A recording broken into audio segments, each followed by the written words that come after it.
Georgetown and St John's turned back the clock with an old-fashioned Big East scuffle.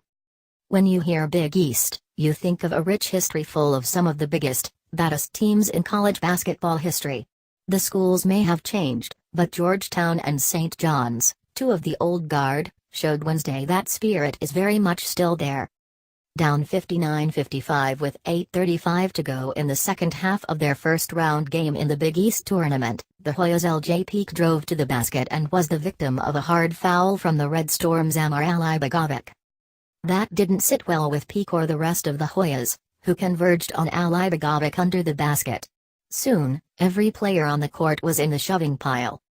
St. John's coach Chris Mullin walked to the other end of the court to speak with officials and sort out the scene, just a few feet from the Georgetown bench. Thompson III, the Hoyas coach, then had some words for Mullin, who fired back and started to lunge toward Thompson before officials and players intervened. Alibegovic was hit with a flagrant foul. Technicals were issued to Mullin and Georgetown assistant Patrick Ewing Jr., who was also on camera yelling at Mullin. Mullin was playing at St. John's at the same dad Ewing's dad was starring at Georgetown.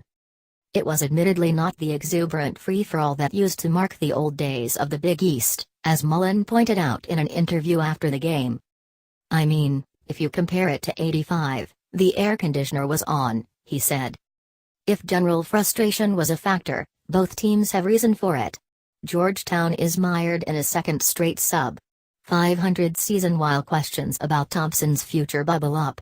St. John's, which hung on, barely, for a 74-73 win, made a big improvement over last season's one-win Big East campaign but will still also finish the year below .500, barring a miracle run, and are far off from the NCAA tournament-worthy season of 2 years ago. And this is just the first game of the tournament. Catch them all on FS1.